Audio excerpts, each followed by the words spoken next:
İndi isə daha ətraflı. Bugün noyabrın 20-si Azərbaycanda Ağdam şəhəri günüdür. Şəhər bu tarixdə 2020-ci il işğaldan azad edilib. Xatırladaq ki, Ağdam 1993-cü ildə işğal olunmuş, yüzlərlə tarixi və mədəniyyət abidəsi dağıdılmışdı. Bugün isə Ağdam dirçələn və yenidən doğulan bir şəhərdir.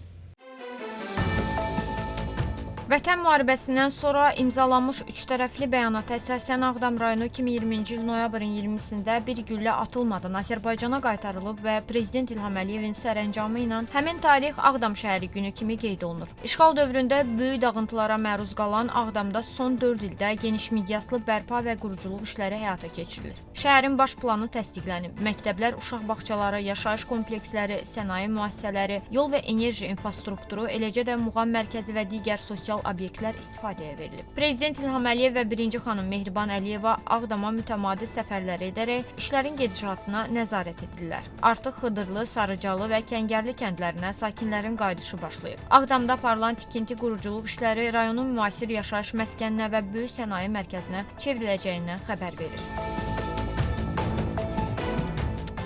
Prezident İlham Əliyev 2026-cı ildə Türkmənistanda keçiriləcək Mərkəzi Asiya dövlət başlarının məşvərət görüşünə dəvət edilib. Bu barədə Türkmən xalqının milli lideri, Türkmənistan Xalq Məsləhətinin sədri Qurbanqulu Bərdiməhəmmədovun Azərbaycan prezidentinə ünvanladığı təbrik məktubunda bildirilib. Hörmətli İlham Heydəroğlu, sizi gələn il Türkmənistanda keçiriləcək Mərkəzi Asiya dövlət başlarının 8-ci məşvərət görüşündə əziz qardaş və dost qismində gözləyirik. Məktubda qeyd olunub. Azərbaycan Respublikasının Ədliyyə Naziri Fərid Əhmədov Qazaxıstan Respublikasının Ədliyyə Naziri Yerlan Sarsenbayevlə görüşüb. Nazirlikdən verilən xəbərə görə görüş zamanı iki ölkə arasında mövcud strateji tərəfdaşlıq münasibətlərinin yüksək səviyyədə olması və qarşılıqlı əməkdaşlığın əhəmiyyəti vurğulanıb.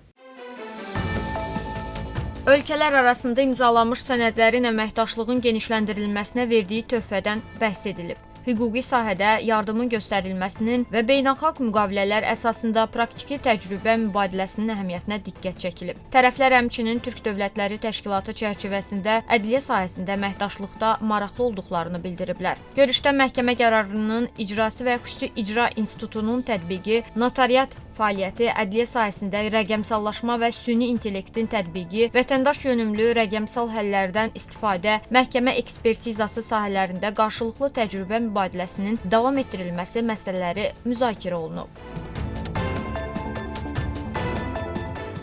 İran prezidenti Məsud Pezeşkiyan bugün yenidən paytaxtın Tehrandan köçürülməsindən danışıb və bunun zəruri olduğunu bildirib. Bu haqda İran mediası məlumat yayıb. Əgər kifayət qədər büdcəmiz olsaydı, bunu daha əvvəl edə bilərdik. Reallıq budur ki, başqa seçimimiz yoxdur və bu bir zərurətdir. Bu ərazini daha çox əhali və tikinti ilə yükləyə bilmərik. Şəhəri genişləndirə bilərik, ancaq su problemini həll edə bilmərik, prezident bildirib. O, 2 həftə bundan əvvəl də oxşar bəyanatla çıxış edib. Ancaq bəzi rəsmilər paytaxtın köçürülməsinin müzakirə mövzusu olmadığını bildiriblər. Bu qəbildən olan bəyanatlardan biri də Məsud Pezeşkiyanın dənizçilik sahəsində ümumi inkişaf siyasətinin həyata keçirilməsinin əlaqələndirilməsi üzrə nümayəndəsi Əli Əbdülləlizadə tərəfindən səsləndirilib. Əbdülləlizadə su probleminin həlli üçün Körfəzdən paytaxta 1000 kilometr uzunluğunda su kəmərinin çəkilməsini planlaşdırdıqlarını söyləyib və paytaxtın köçürülməsi məsələsinin gündəmdən çıxarıldığını bildirib. Paytaxtın köçürülməsi gündəmdən çıxarılıb və qəti